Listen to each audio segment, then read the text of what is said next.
Video काफी interesting होने वाली है, तो इस वीडियो को आखिर तक जरूर देखिए। दोस्तों, आपकी जानकारी के लिए बता दूं कि रेटल स्नैक पूरी दुनिया में केवल दक्षिण अमेरिका में ही पाया जाता है और ये आमतौर पर 3 से लेकर 6 फीट तक लंबा होता है। इसकी सबसे खतरनाक बात यह है कि यहाँ मरने के 1 घंटे बाद तक किसी को भी काट कर उसे मौत की नींद सुला सकता है। आपके मन में सवाल होगा कि आखिर मरने के लिए 1 घंटे बाद भी ये स्नैक कैसे किसी को काट सकता है। तो आपको बता दो कि ये स्नैक का मेटाबॉलिज्म काफी धीरे होता है, इसीलिए मरने के बाद भी इस आपके शरीर के कुछ अंश जीवित रहते हैं। तो दोस्तों, मेरी आपसे गुजारिश है कि अगर जब भी आप ट्रैकिंग या हैकिंग पर जाते हैं तो आपको मरा हुआ रेटल स्नैक दिखाई देता है तो उसके नजदीक कभी न जाए। भगवान ना करे अगर ये आपको डंक मार दे और आपके जिंदा बचने की संभावना बहुत कम हो जाएगी। और इसके जहर का एंटीडोट 84 लाख रुपए का आता है। अब बात करते हैं इस रेटल स्नैक के रेटल की। तो आपको जानकर हैरानी होगी कि ये स्नैक अपने रेटल को 1 सेकंड में 50 से 100 बार हिलाता है।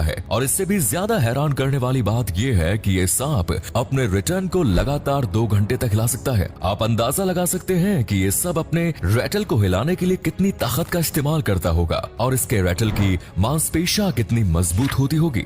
दोस्तों, अब आपके मन में ये भी सवाल आ रहा होगा कि आखिर यह रेटल स्नैक अपने रेटल को क्यों हिलाता है और आवाज करता है। आपको बता दो कि ये स्नैक काफी शांत स्वभाव का होता है। ये जल्दी किसी पर हमला नहीं करता, इसीलिए इसको जब भी खतरा महसूस होता है तब ये अपने रेटल को हिलाकर साउंड प्रोड्यूस करके चेतावनी देता है। और मजे की बात यह है कि जब ये खुद शिकार पर निकलता है तब अपने रेटल को नहीं हिलाता ताकि आवाज सुनकर शिकार भाग न जाए। ये स्नैक आमतौर पर छोटे जीवों का शिकार करते हैं, जैसे कि चूहा वगैरह है। इस स्नैक का शिकार करने का तरीका आम सांपों की तर्ज पर है, जो झाड़ियों में छुपा रहता है और मौका पाकर अपने शिकार पर धावा बोल देता है। ये अपने शिकार पर इतनी तेजी से धावा बोलता है कि शिकार को भागने का मौका भी नहीं मिलता। दोस्तों, आपको जानकर हैरानी होगी कि रेटल स्नैक का रेटल कैरोटीन से बना होता है। ये वही कैरोटीन है जिससे हमारे नाखून बने होते हैं। ऐसे में अगर आप रेटल स्नैक रेटल के अंदरूनी हिस्से को देखेंगे तो आप समझ पाएंगे कि कैरोटीन से बने ये छोटे छोटे सेगमेंट यानी कि इससे एक दूसरे से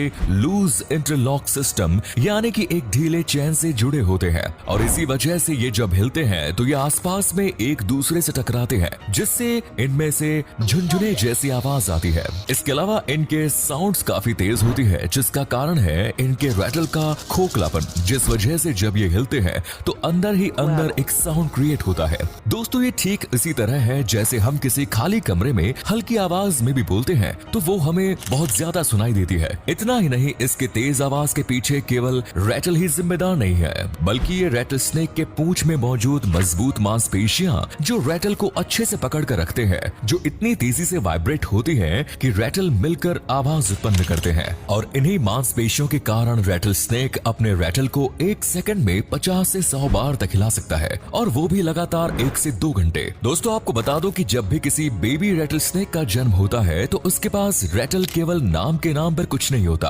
और वो जब इसे हिलाते हैं तो आवाज उत्पन्न नहीं होती, क्योंकि आवाज उत्पन्न करने के लिए कम से कम 2 सेगमेंट चाहिए ताकि वे आपस में टकराकर आवाज उत्पन्न कर सकते हैं। रेटल स्नैक जैसे जैसे बड़ा होता जाता है और वो समय के साथ अपने स्किन को बाहर निकालता जाता है तो उसके साथ रेटल का एक नया सेगमेंट बाहर आता है, जो पहले बार